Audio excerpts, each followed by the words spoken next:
morning. It's nice to be here with all of you this morning. And while we can't physically be together or even see each other face to face right now on Zoom, I know I speak for all of UJA's leadership when I say just how grateful we are for the chance to gather virtually, to be able to connect over such timely topics, and to share in this brilliant community. As UJA always says, we are better together. My name is Dorit Corwin. I'm the co-chair of UJA Young Leaders, UJA's group for those diverse leaders in their 20s and 30s.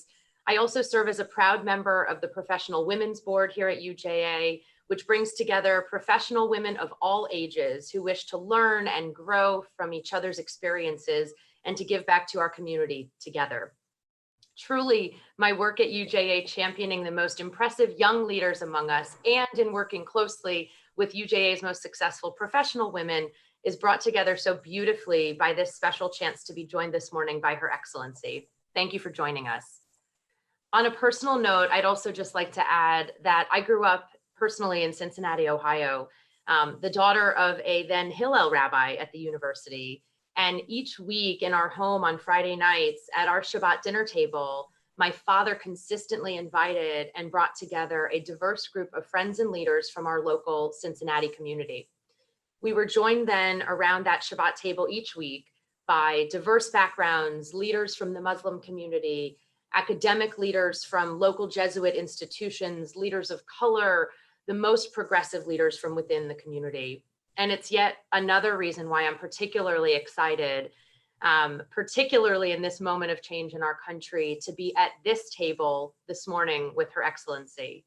I truly believe, like many of you, that tolerance, learning, and community growth comes from conversations just like this one, with diverse leaders and of backgrounds different from our own.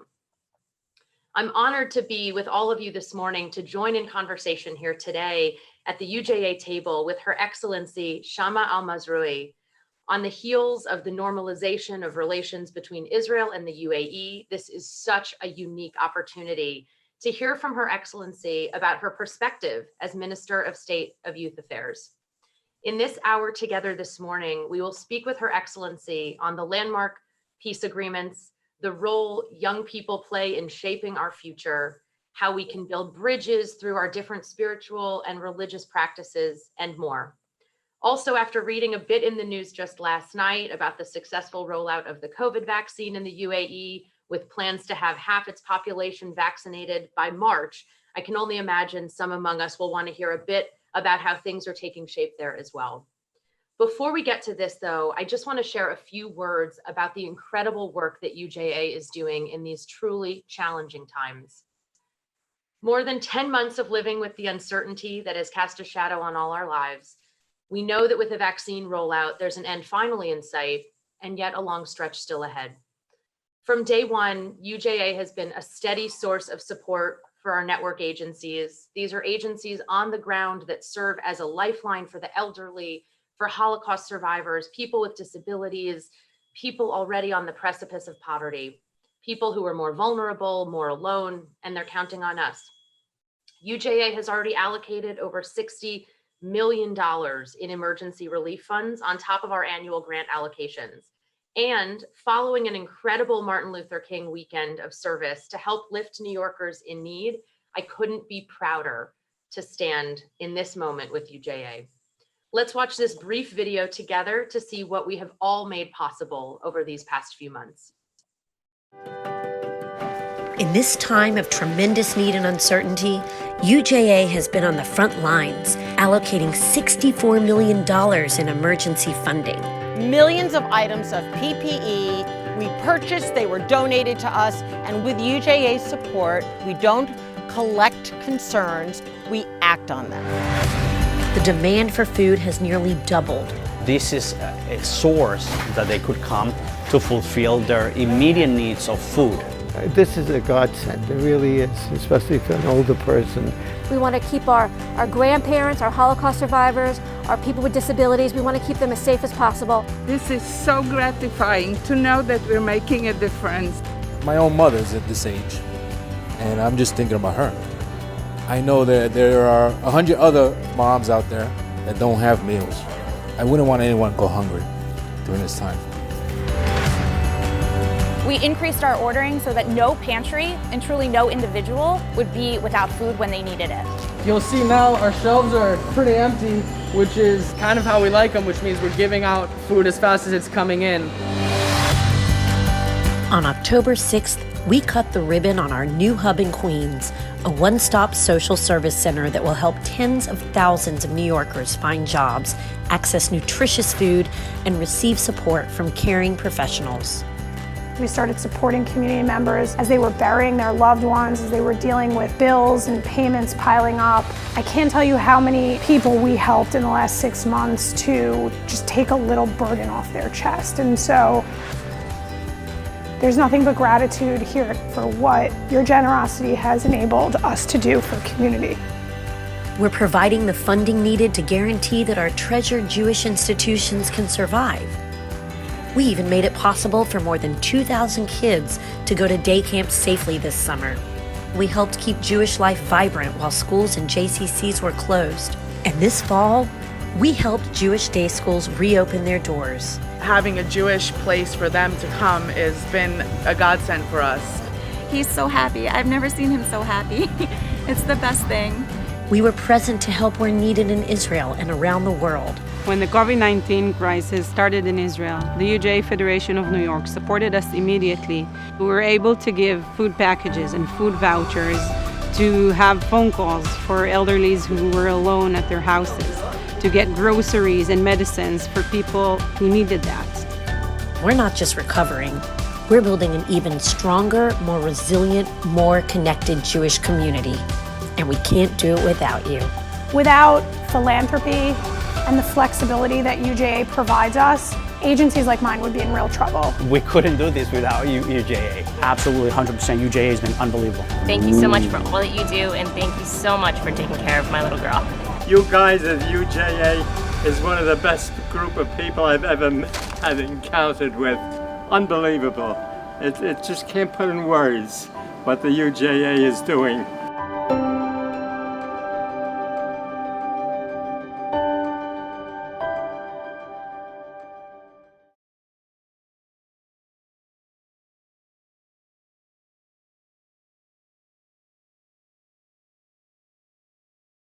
Our work didn't just end here in New York, as you saw in that video. Supporting the most vulnerable in Israel has also long been one of UJA's core priorities.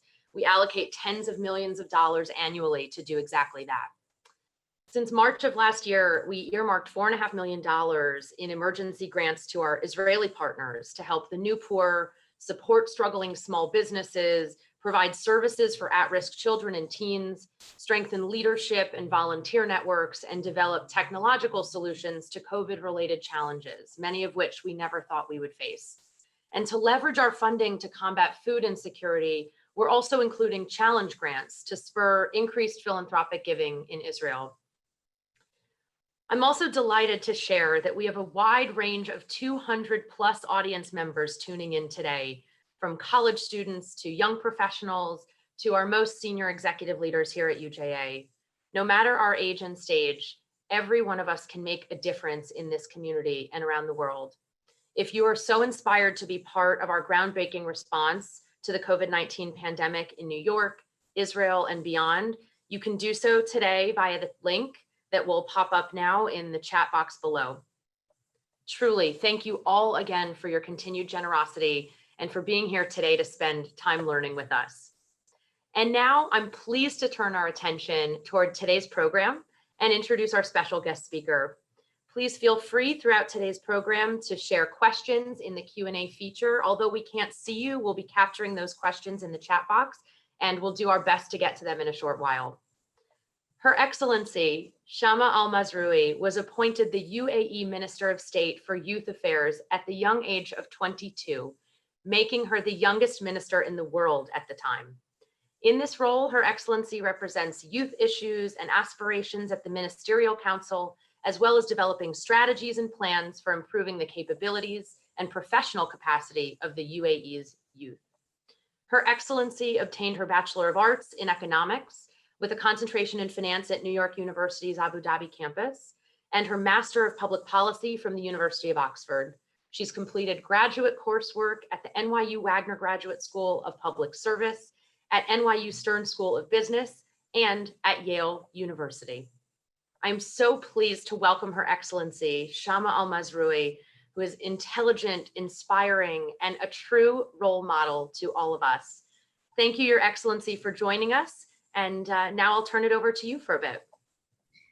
Thank you very much, Dorit. What a delight to be here with you all. And I want to thank Mark Medina and thank you all so much for having me. After the UJA video, my heart is truly full of joy in this opportunity. And I say joy because this is truly the one word I want to describe my 2021. And it's not to be confused with happiness. I'm not an expert in etymology, but there's something about joy. It's a choice purposely made, and you see it in the people who are UJA volunteers or part of it. But joy is an attitude of the heart and the spirit, and it's present inside of us like an untapped reservoir of potential. But happiness is kind of fleeting. It's a shifting emotion. It's dependent upon things going our way. But joy is more kind of a state of mind. And I personally feel joy leads to this mindset of resiliency, of hope, and of possibility. And it's more consistent and cultivated internally. And as we all together pivot away from 2020 and we turn the pages on whatever maybe word you use to describe your 2020, I truly hope that we all can have that simple joy, that lighthearted spark of emotion, of giving that transcends through us and it carries no burden or expectations. It's a true honor to meet some of the Jewish community in America through the UJA Federation. And I recall my time so fondly living in New York while studying at NYU and the lifelong Jewish friends that I made there that have fundamentally shaped me for the better. And I was privileged to meet Mark Medina last year when he introduced me to Rosh Hashanah with a gorgeous honey pot and apples. And for the first time, my husband and son and I brought in Jewish New Year with a sweet reminder of how much more alike we are than different. I have much to learn and look forward to sharing more traditions with you in the years to come. I'm very and especially inspired by your mission and your measure of the United Jewish Appeal from New York. And there's so much I like about what you do. You've succeeded at identifying the most pressing issues of our time during COVID. You've added swift and lasting impact to your community as a local federation. And I must know how you grew to be the world's largest local philanthropy. I'm especially impressed by what you've done in New York with schools adjusting to new ways of schooling during COVID. And you did it at scale. I do invite you to include this in our discussion. And what I also admire and saw in the video, you are such a diverse community. It's like the United Arab Emirates. And I sense that we both believe that diversity makes us stronger, which is something Dorit mentioned, and which makes me eager to discuss a key inquiry I'd love to talk about today is how do we make our values verbs? The lady in the video mentioned that UJA acts on concerns. We don't collect concerns. And that's powerful because that's kind of a verb and an action. And ultimately, you also believe that faith is a core part of life and you want to bring that into everyday lives of many. And I'm deeply drawn to your methods on how you engage young Israelis, American Jews in core Jewish values and community life when they face a myriad of distractions and mixed messages. And I'll admit our interest in the UAE in cultivating Emirati values in our young people, while also encouraging them to be thriving parts of the global world. And I think in this, you and I share a mission. I'll start a bit about maybe key events and global things that are happening. And Dorit mentioned that it's a moment of change in your nation. And to me, it sparked up the state of the world right now creates an unprecedented time for us to be discussing so many things. When we look at the US, what you're seeing, if I may say, what happened a few days back, early January, was not peace or love being a verb. And I don't mean to be overly simplistic in these words, but it really reminded me of John F. Kennedy and what he said the day Martin Luther King was assassinated. And I don't remember the full quote, but I remember he said, what we need in the US is is not hatred, and what we need in the US is not violence or not lawlessness, but love, but wisdom, but compassion toward one another, and a feeling of justice. And his honest words, I think, changed so many lives. They changed the conversation. They turned a nation from fear and retribution into unified people that began healing. And we should remember these words as an invitation for 2021 to be the year we as nations, as a world, change from hate and fear and turn to making love and peace being verbs towards one another. And I believe our two communities have a special opportunity to do that, just that, and I look forward to discussing it. If I move to another topic maybe on my mind is COVID, and COVID has shocked the world with change and hardship and also offered many benefits of stillness, of peace. I was just talking to Rabbi Yehuda Sarna, and the opportunity to imagine new ways of doing things. And that comes, by the way, with magnified anxiety about our future, about our world and our place in it. The future of work, education, healthcare, equality, climate change are uncertain and ever complex. Geopolitical balance of powers and relationship inevitably are transforming. And at a time when external factors in our world seem well beyond our control, we are all invited to examine the reality of what is in our control. And could this be a catalytic silver lining to COVID? From my perspective for the UAE, to be honest, it represents an opportunity to prove our resilience as a nation, to move through the challenges and stand firm in our values and our quest to grow.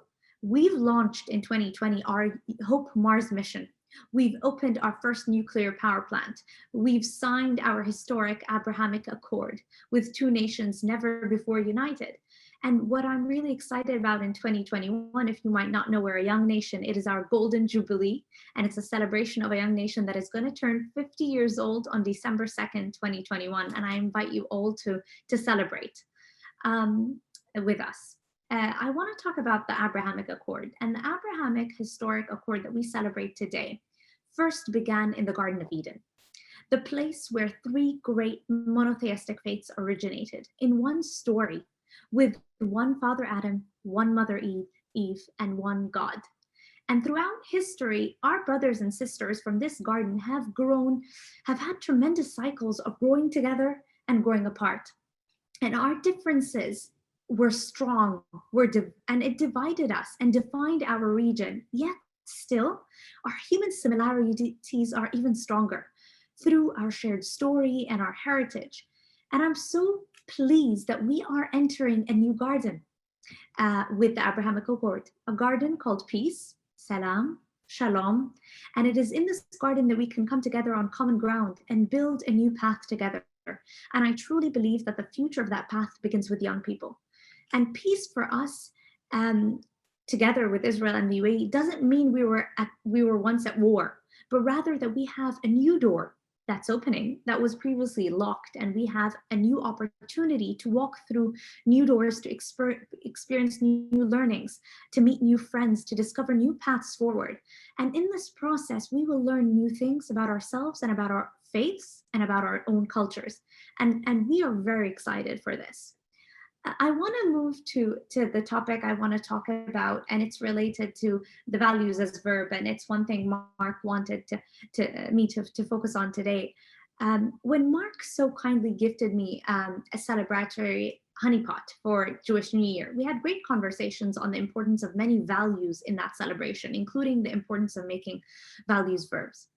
Many of you who are working have professions that move the capital economy forward, finance, law, posts that drive society forward and into profitability. But you all have faith, as do I, and it anchors us in a greater purpose for the world beyond kind of mere finance or law or profitability. And our two faiths operate on a more meaningful currency of values that pursue higher aims and join our individual callings to a greater collective divine effort.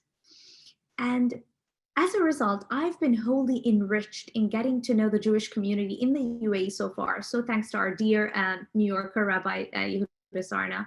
And I'm deeply grateful for the opportunity to deepen my Islamic faith by learning so much from you. I'm not an expert in a lot of the fields that you are in, but I'm excited to learn from you. And it seems to me the key opportunity today is to learn from you. How are you merging your faith with your fields? How are you making your faith and values verbs in your fields? And how can we do that together? And I'll tell you how I look at this at a macro level from the UAE, from a youth perspective, and then maybe an example of a couple of verbs I feel like we need to kind of question, a couple of values that we need to kind of think about, how can we make them verbs? The UAE's position, first of all, there is no place or time, if you look at our region, that needs change more than our region in the MENA region. It is one that is unstable, with alarming headlines that compile our stress. If anything is designed to de-stress us, it's not going to be news about this region. It's going to be yoga. And regarding the MENA region, we shouldn't argue with reality. I realized it's insane to do that, but the reality is, with this pandemic, we live in a dichotomized world that is not a fun one. And yes, it is ripe not only with issues, but with also opportunity. We live in a region where over 60% of the population are below the age of 30. We're in a region with unmatched potential of a key asset, that's youth. And in young people and many other things, we believe in the UAE that we want to stand out as a beacon. And I think the UAE is a beacon of, first of all, security, stability, of prosperity, of opportunity, and of hope. And we are a nation that stands boldly for young people. And this is something I want to talk more about today. I know that youth are going to be asking me different questions. I want to start, first of all, with the UAE's perspective on youth. Youth have a restless quest for purpose, and without governments providing effective paths and empowerment, young people will be taking actions in their own way.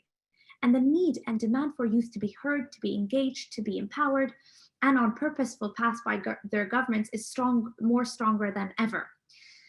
Now, what matters is a matter of mathematics at the least. Youth under the age of 35, right now, if you look worldwide, are 59% of the world population. They're around 60%, more than 60% of the MENA region. In the UAE, they're 49.9%. In every case, at least half of our population today is 100% of our tomorrow. And we take this very seriously in the UAE. And it's vital to our national success and our regional security. Imagine a world where half of the population are empowered in the fullness of their purpose, power, potential, to live out their ideas, their passions, their talents, their energy, to the betterment of their nations, their communities, their families, at home, and as global citizens for mankind. And I want you to imagine a nation that prepares the optimal conditions for these young people to flourish as young seeds and grow into tall trees of every kind that God designed them to be. And that is a nation that truly walks the talk of empowering its young people. And that's what the UAE stands for. Our leadership created a ministry of youth for that purpose. We exist to harness the resources necessary to equip, engage, and empower all young people in our country with strong character, positive contribution, and an optimal environment and ecosystem in which to grow. The UAE is a country that works to continuously ensure that the voice of youth is incorporated. And we are a nation that really puts the microphones for the voice of youth, and then we place the baton in their hands. And I work with a generation of young people that have the power to transform our values into verb. Our values like love, hope, tolerance, peace, these are all words we hear all the time, but we don't fully understand. And these are words we know, but we don't embody sometimes. Yet these words are values, are verbs, at their core. And why am I saying these values need to be verbs? And it relates to the first sentence the lady said in the UJA video of acting.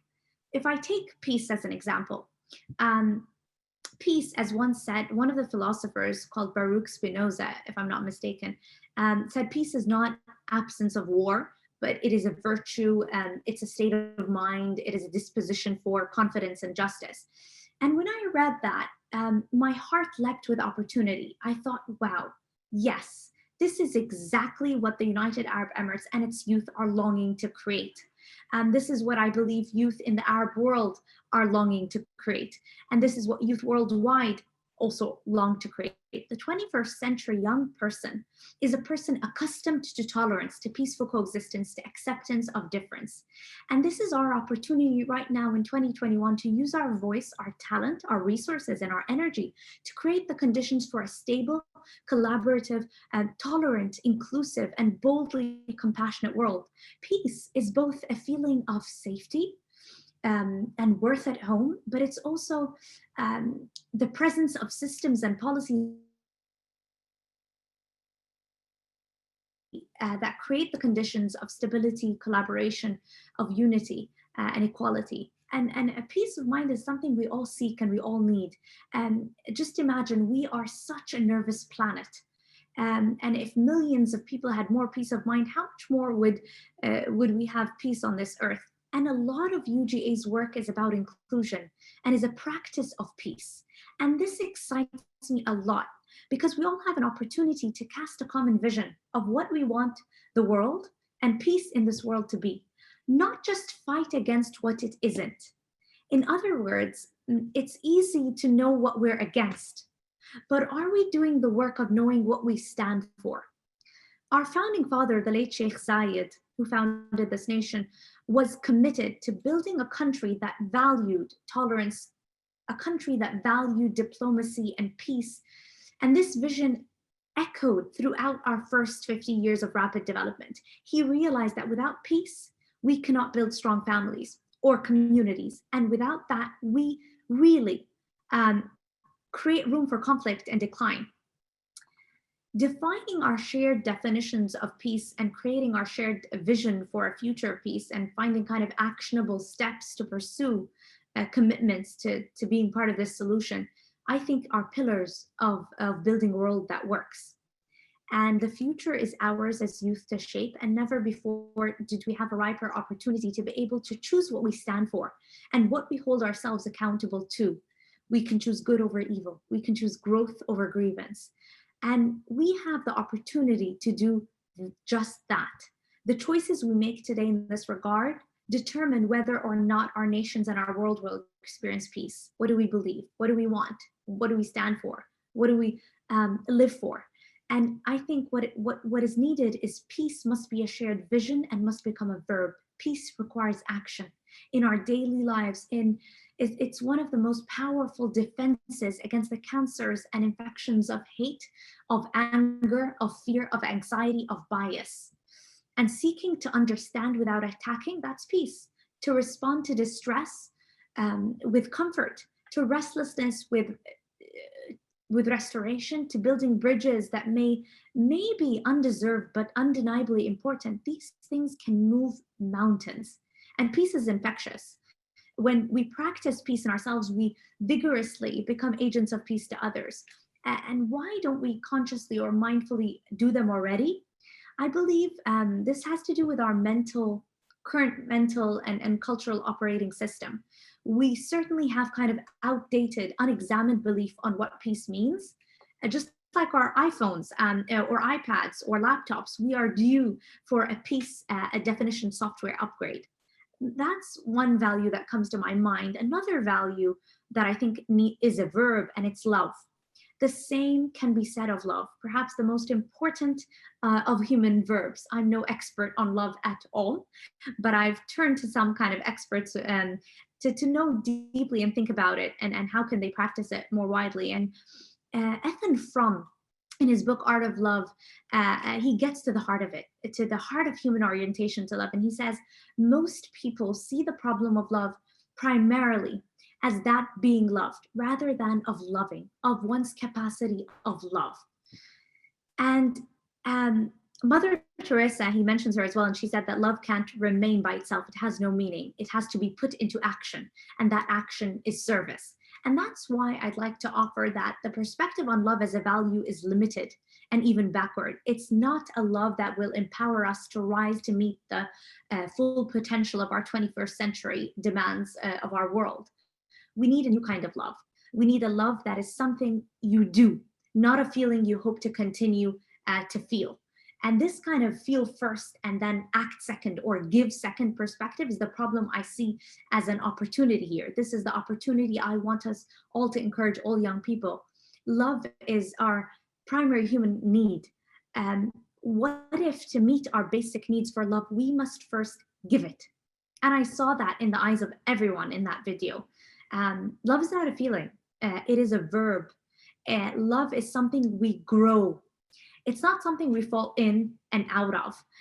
One that is it is one that's internally anchored. The other is more dependent on external factors. Personally, I believe I'm growing in love up and down every day with different discussions with people on unity and differences. And yes to that. And I'm still on that journey. Frankly, on such a historical year and changes, as Dorit mentioned, of COVID again, or in your nation, you have me thinking, what love in my nation or your nation right now is and what it isn't. And genuine love is an expression of productiveness. It implies care, respect, responsibility, knowledge. It's not an effect in the sense of being affected by a person, but it's an act of striving for the growth, for the happiness of another person. It is rooted in one's own capacity to love being acted out for the benefit of others. And I think of how many caring acts I've seen from individuals, from organizations in responding to COVID around the world.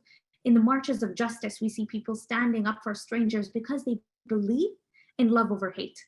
And I'm sure you are all compelled by the beautiful charge of saying it's never too late to learn anything for which you have potential, and we all have potential to learn about making love a verb. And it's not, I believe now, it's not something that's realized without action, without understanding, and without work. And this is a lot like faith. And maybe the last thing I want to discuss that I truly admire about your practice of both love and peace in your Jewish faith, and I'd love to hear more about you on that, is faith as a verb. If we move from peace and love, faith as a verb. One core value of your faith that I have quickly and deeply come to admire is the concept of Shabbos. And my eyes were sparkling when Dorit was mentioning her Sabbath dinners with her family. The courage and faith to pause and slow down is magical. We need faith as fundamental pillars in our life. Faith gives us purpose, and sometimes to throw ourselves into our work with all the strength of mind and muscle as God has given us, which gives us the power in the pause to seek understanding and peace more fully. Don't you feel sometimes that the secret of one's achievement is the consistency of one's purpose or how one is anchored in God? I personally feel that. Having faith drives me in interesting ways. It gives my life meaning. And I believe without such hope, without such optimism, one can slip into despair. And it's so beautiful to learn from other people's faiths and views here. I wholeheartedly believe that faith needs to be a verb. It needs action to be faith. And I remember having a discussion with Rabbi Sarna on saying how our minds are kind of like gardens that for them to flourish, we need to nurture them daily and daily, just like a fertile garden. And faith and prayer really help ensure personally my garden is filled with good intentions and gratefulness. Prayer makes my mind strong and resilient, which makes my kind of actions deliberate and clear. And Sabbath is an example of faith as a verb, because you are practicing beyond merely speaking about it. I was especially taken by the simplicity of the premise in, I forgot his first name, but he was a rabbi, and he wrote a book called Sabbath, Heschel's book, Rabbi Heschel, if I'm not mistaken. And he said, 6 days a week, we wrestle with the world, wringing profit from earth. And on Sabbath, we especially care for the seed of eternity planted in the soul. I hope I didn't quote him wrong, but he said, the world has our hands, but our soul belongs to someone else on Sabbath. And I have to wonder, do they have to be separate? I mean, the 6 days and then the seventh day? And what can we do to bring this seventh day values into the rest of our 6 days together? Have you ever wondered, how is it that we sacrifice 4 years for a diploma and we're willing to work very hard to get a job, get a fancy car, get a lovely house or mansion, and so on, but we have difficulty remembering to pause, to be grateful, to be alive in this moment, and each day to be filled with joy, with peace, with serenity. And I believe faith is the anchor, like maybe 5 prayers a day in our Muslim faith, or Sabbath in Judaism and Christianity plays some role in this. And the world we are living is so fast. Perhaps you feel as I do. At times, I feel like my mind is like a computer with a million windows open on a desktop, and this annoying Apple rainbow wheel is constantly spinning and spinning, and the world just overloads me and it disables me. And if I could only unplug and reset, it'll be back on. And when I'm bravest, I can switch off the world for a moment and return with better eyes, better ears, and better hands. And by the way, Shabbos does that. It unplugs and resets us for a bit, literally and spiritually. It drags some less essential items into the trash, if I mean the trash in the computer metaphor that I was thinking about, and lets me have more space for what's important in my mind and in effect in my heart. And one thing is quite clear. Those of us who pause in peace from any faith can truly unite in these values that pursue our best and highest purpose and order around it. And this is what I like to base our discussion today, and incredibly excited to hear from you. What ideas do you have? What fills your cup? And it's really is powerful, because imagine, what would a world be for Jews without Sabbath? Would it be a world where you are running endlessly?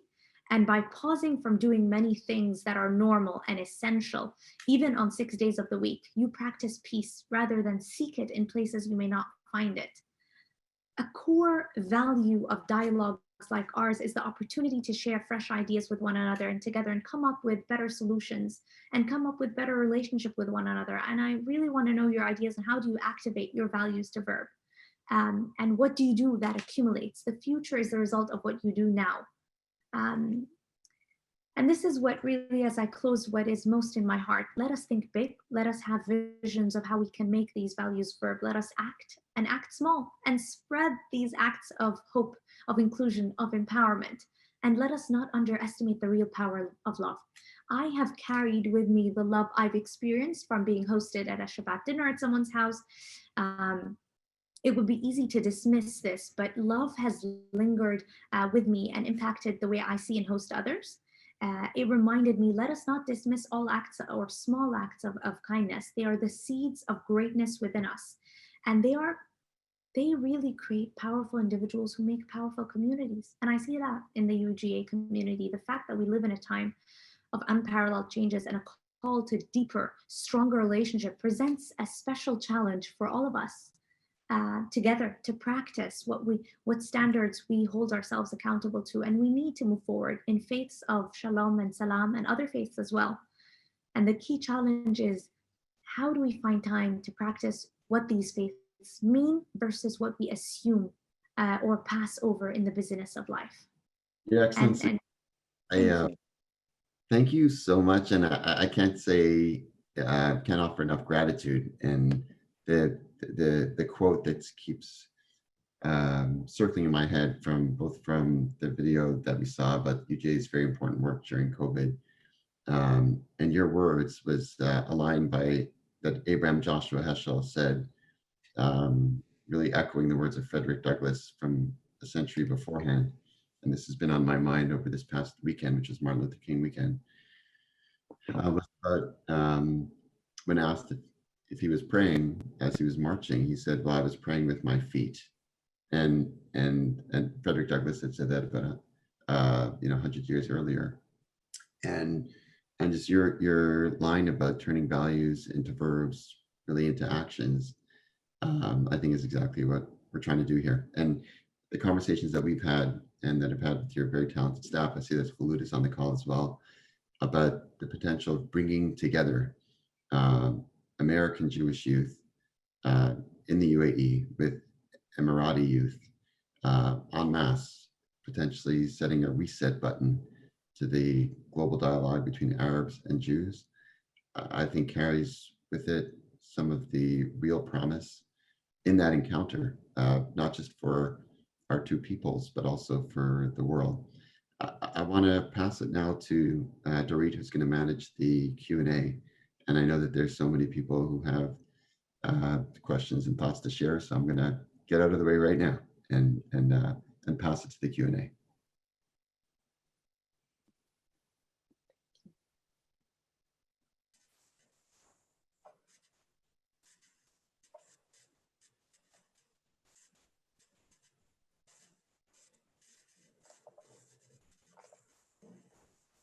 Thank you, Rabbi Sarna.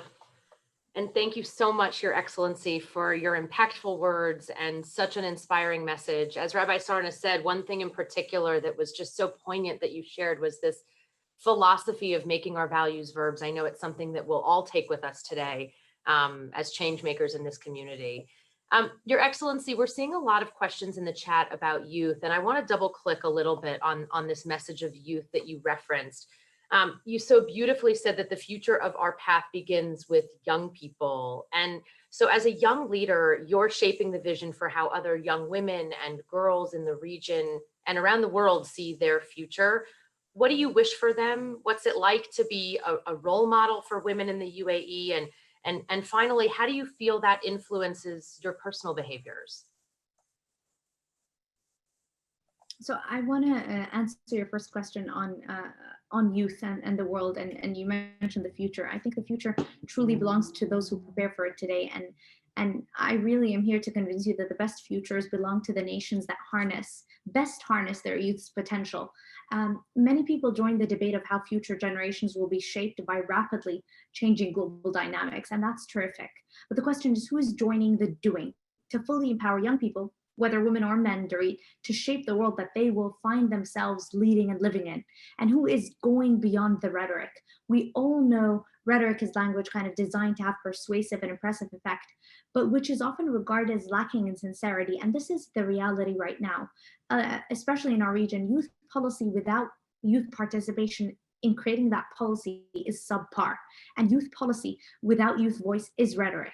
And my last message is the world doesn't need more rhetoric and youth. It needs more governments that truly empower their young people to shape the futures that they will themselves inherit. Thank you. We're seeing, not surprisingly, quite a number of questions about Israel.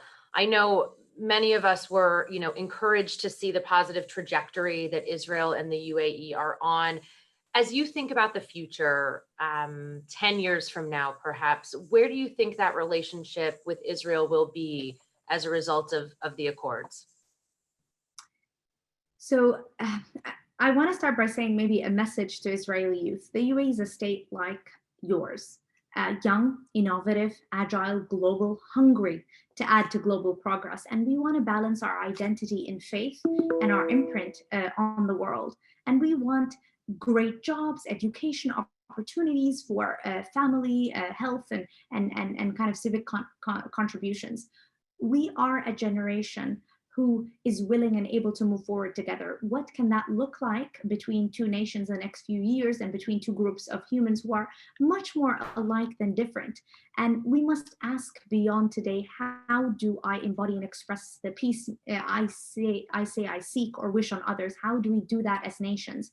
And this is the daily work of what these two nations can do. And it's going to change streets, homes, and even communities.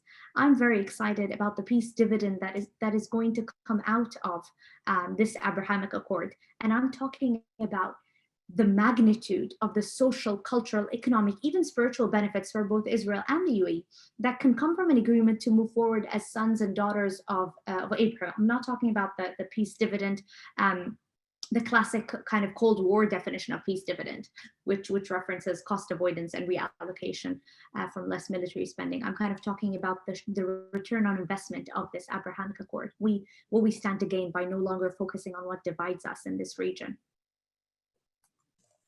Thank you. I want to shift gears a bit to talk about technology. We had a question or two in the chat about technology, particularly social media. For those of us that have watched, your videos and your messages for the last couple of years, you've spoken a lot about how you use social media to successfully mobilize youth in the UAE community and around the world. In the Twitter era, what's it like when youth can take a picture of you and have interactions with you as you embrace social media? And for me personally, I'm interested to know, do you read your mentions? Yes, But I'm also learning. I've been learning to not let kind of a digital world affect me. We've constantly been always on our screens, and I've created kind of screen times. I do read my mention. I do read my Twitter, and I enjoy that. But I have times where it's blocked, completely blocked, and I feel like it gives me also a peace of mind that I can do something that's more productive. I can spend time with my family, and I think that's essential in a world like ours today, because we're not present. We're always on our phones, and so creating that distance is so crucial for me. Thank you. Here's a fun one. You spoke earlier in the conversation about your adoration for the time you spent in New York while you were here at NYU. For those of us that are dying to get out and travel to places like the UAE as our next destination, I'm from Ohio, you're from Abu Dhabi. It's fun being an out-of-towner in New York City. I'm interested to know a little bit more about your experience as a New Yorker. What were your favorite places to visit? What did you enjoy? I loved everything about New York. After New York, I moved to Oxford, and I have to mention, I love Oxford, but it's depressing. You cannot, after you live in New York, you cannot live in any other city, and you get to meet people. You just understand them. There's a different kind of currency or meaning. It's like it's a different kind of economy. I don't know, but we function in different ways. I loved how you can walk everywhere and you can see people from different places and meet people. It changed my mind. The exposure is so important, and I think this is something young people need to be exposed to, places that are kind of a melting pot of different cultures. I loved a restaurant called Hugh Kitchen. Some of you might know it. I don't know, I'm a paleo fanatic and healthy food, and it stands for human food. So it's just like clean food. I'm very into nutrition, so. Excellent. I know Hugh Kitchen, it's fantastic. So last question, and it's a bit about female leadership. So in preparation for this morning, I read a couple of studies around, women and leadership around the world. In a 2019 study, I read that, women at that time were only holding 21% of C-suite positions, yet studies show that once women land leadership positions, they excel, often surpassing men in some cases because they've developed these soft skills necessary for the most effective leadership around the world. For you, as one of the youngest leaders in the region and around the world, what does that idea of female leadership mean, and how does it, if at all, inform your leadership style? That's an amazing question.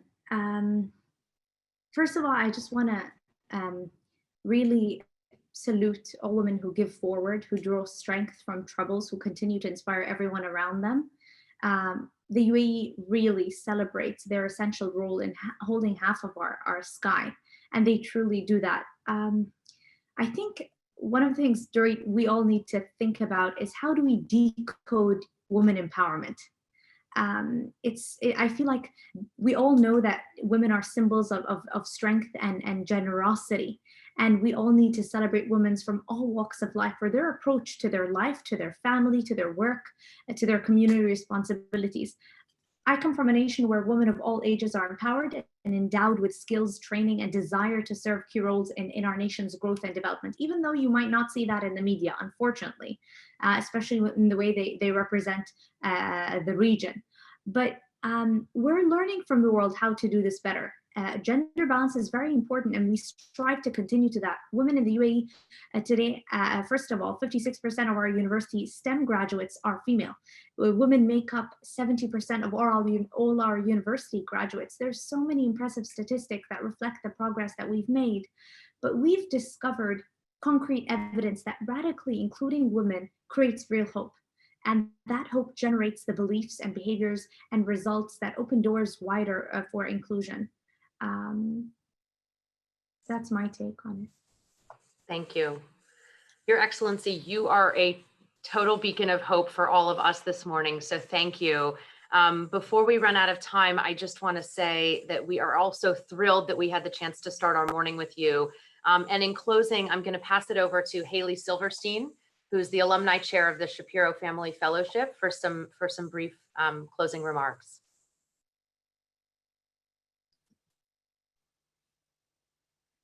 Thank you, Dorit, and thank you, Your Excellency. Hi, everyone. Good morning. My name is Haley Silverstein, and I am the Alumni Chair for the Shapiro Family Fellowship, a UJA Young Leaders year-long program focused on building New York's future Jewish leaders through the exploration of Israel in a social, economic, and political lens.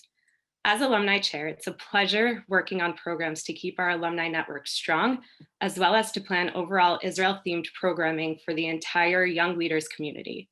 While over the past few months, I've been working with Israel in the UAE in a professional capacity, I'm thrilled to be bringing a piece of this relationship to our community here in New York. Thank you, Dorit, again, for moderating this uplifting and insightful conversation. And Rabbi Sarna, thank you as well. It was such an honor to hear from you in your capacity as Chief Rabbi of the UAE. And of course, Your Excellency, we are so grateful for your time in sharing your perspectives and experiences on the heels of this historic normalization in relations between Israel and the UAE. I greatly appreciated the idea of this peace definition update and a love definition update. You're bringing new life into Arab and Jewish relationships. You're thinking big, engaging and empowering youth, acknowledging their potential and really creating conditions for them to flourish in the UAE. Lastly, I'd also like to thank the many senior leaders from the UJA who joined us this morning. Amy Bressman, UJA's president, David Moore, UJA's chair of the board, and Jeff Schoenfeld, UJA's immediate past president. Right now, during one of the most divisive times in American history, when so many in our own country are feeling fractured, it's truly extraordinary to share such a display of tolerance and pluralism. It gives us hope that many relationships can grow and improve, no matter how fraught the history that came before. These transformational developments serve as a hopeful launching point for the new relationships between Israel and its neighbors. Hearing from everyone here today created a real sense of promise at the start of the new year. The UJA's life-saving work in response to the current COVID crisis is also bringing hope to so many people in need. Thanks to the generosity of all of you and our community, the UJA is poised to make a difference every day, including during a time of crisis. Thank you all so much for joining us here this morning. We hope to see you all at a future Young Leaders program and beyond. Have a wonderful day.